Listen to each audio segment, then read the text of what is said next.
जय हिंद, नमस्कार। स्वागत आपका एक महत्वपूर्ण वीडियो में। तो पूर्व सैनिक, उनके आश्रितों, बीमारियों और जो भी पेंशनर्स हैं उनके लिए स्पर्श आउटरीच प्रोग्राम में उसका आयोजन किया जा रहा है रक्षा लेखा अभिलेख के द्वारा। तो विस्तार से हम इस वीडियो के माध्यम से जानते हैं। यहाँ पर 5 मोबाइल वैन है, यानी कि चलता फिरता एक कंप्यूटर, एक ऑफिस है जिसके द्वारा जो भी पेंशनर्स हैं उनकी समस्याओं का समाधान उनके एरिया में, उनके नज़दीक आकर के किया जाएगा। साथ में यहाँ जो प्रोग्राम है लगभग 11 जुलाई तक चलेगा। तो विस्तार से जानने के लिए इस वीडियो को अंत तक देखिएगा। सब्सक्राइब नहीं किया है तो सब्सक्राइब कर सकते हैं।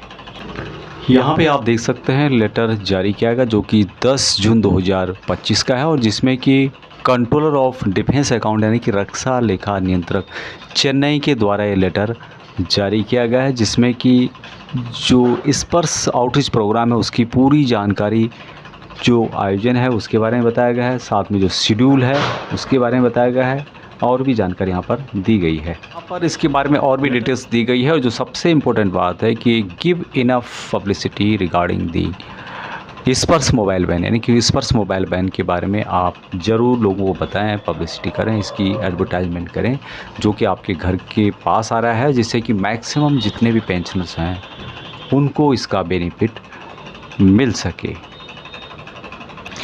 अब यहाँ पर इसके शेड्यूल, तो यहाँ पर प्रोग्राम के बारे में इसकी डिटेल्स बताया गया है। सबसे पहले है 30 जून 2025, यानी कि जो कल गुजर चुका है उसके दिन इसका इनॉग्रेशन हुआ था इंडियन आर्मी परेड ग्राउंड, जो कि तिरुचि तमिलनाडु के अंतर्गत है। सुबह 11:30 बजे से लेके शाम को 6 बजे तक रक्षा पेंशन भोगियों, पारिवारिक पेंशन भोगियों को स्पर्श पोर्टल से जुड़ी सेवाएं व समाधान एक ही स्थान पर उपलब्ध कराना।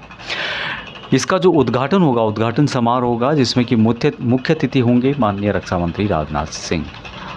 वे 5 स्पर्श मोबाइल वैन को हरी झंडी दिखा करके रवाना करेंगे। दूसरा है कि अनुमान लगाया गया है कि 4 से 5 हज़ार रक्षा पेंशनधारी और उनके परिवारजन उद्घाटन समारोह में भाग लेंगे। मोबाइल वैन की क्या क्या सेवाएं यहाँ पर दी जाएगी, यानी चलता फिरता जो ऑफिस होगा उसकी क्या क्या सेवाएं उसमें होगी। हर वैन में निम्नलिखित तकनीकी सुविधाएं होगी, जिसमें कि कंप्यूटर लगे होंगे, प्रिंटर्स होंगे, स्कैनर होंगे, फिंगरप्रिंट डिवाइस होंगे, उसके अलावा इंटरनेट कनेक्टिविटी होगी जो कि ऑफिस में काम करने के लिए ज़रूरी है। इन सुविधाओं के माध्यम से पेंशन से संबंधित समस्याओं को मौके पर ही सुलझाया जाएगा। स्टाफ की व्यवस्था सबसे इम्पोर्टेंट है कि यहाँ पर 100 अधिकारियों व कर्मचारियों की एक टीम होगी जो कि CDA चेन्नई से आएगी। दूसरा है कि 50 स्पर्श हेल्प डेस्क काउंटर बनाए जाएंगे। 50 भी स्पर्श हेल्प डेस्क काउंटर इनके द्वारा खोले जाएंगे। नेक्स्ट है कि वे पेंशनरों की शिकायत सुनेंगे और उनका समाधान करेंगे। अभी है कि सहायता के लिए कौन कौन यहाँ पर उपलब्ध रहेगा, तो PCDA पेंशन प्रयागराज की तरफ से एक टीम आएगी। दूसरा है कि वायुसेना, नौसेना रिकॉर्ड ऑफिस यहाँ पर होंगे।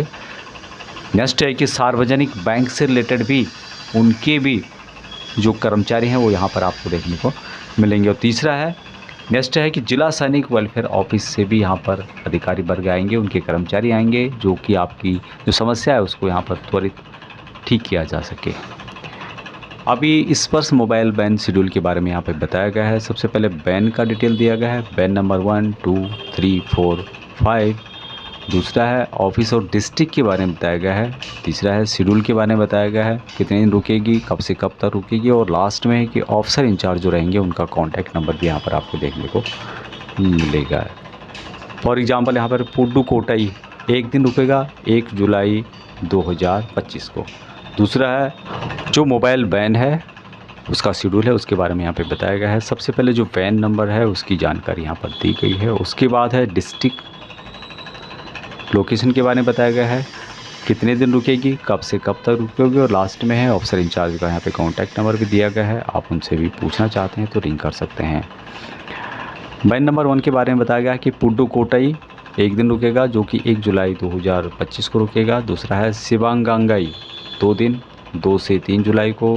रामाचंद्रपुरम 1 दिन 4 जुलाई को। उसके अलावा टूटिकोरिन 2 दिन 5 से 7 जुलाई को। कन्याकुमारी में 2 दिन 8 से 9 जुलाई को। कुडुकोलेरी 1 दिन 10 जुलाई को। और तंबाराम जो कि 11 जुलाई को यहाँ पर मोबाइल वैन लगेगा। उसके अलावा वैन नंबर 2 जो रुकेगा बीरू दुंगार 2 दिन 1 से 2 जुलाई 2025 को। उसके अलावा टिंकसई, थाने, कंचापुरम, तंबाराम, यहाँ पर उसकी डिटेल्स देख सकते हैं। उसके अलावा बैन नंबर 3 नीलगिरी, कोयम्बटूर, तिरुपुर, इरोडी, दीनगिरी, मदुरई, तंबाराम। तो इस तरह से आप यहाँ पर पूरी शेड्यूल इसकी दी हुई है। इससे संबंधित जो ये नोटिफिकेशन है आपको व्हाट्सएप ग्रुप में और टेलीग्राम ग्रुप में मिल जाएगा। एक बात को आपको ध्यान देना होगा कि यदि आपका मिस हो जाता अपने एरिया में, उस दिन आप कुछ काम से बाहर जाते हैं, कोई हॉस्पिटल जाते हैं या कुछ काम से आप घर में नहीं हैं, तो आप दूसरे दिन भी अपने लोकेशन में जो आपके नज़दीक पड़ता है वहाँ पर जा सकते हैं, जिससे कि आपकी जो भी समस्या है उसका समाधान यहाँ पर हो सके। आयोजन और उसके क्या क्या निर्देश है उसके बारे में यहाँ पर जानकारी दी गई है कि स्थानीय जिला सैनिक कल्याण अधिकारी उपयुक्त स्थानों की पहचान करेंगे और प्रचार प्रसार करेंगे ताकि अधिकतम पेंशनधारी जुड़ सकें। तो जो स्थानीय जिला सैनिक कल्याण अधिकारी है उनकी काफ़ी जिम्मेदारी बन जाती है कि वहाँ जो पूर्व सैनिक हैं अधिकतम अपनी समस्याओं का समाधान कर सकें, उन तक बात को पहुंचा सकें, उनका दायित्व रहेगा। अगला जो पॉइंट है कि मोबाइल वैन सुबह 8 बजे पहुंचेगी और सेवाएं सुबह 9 बजे से शाम 5 बजे तक उपलब्ध होगी।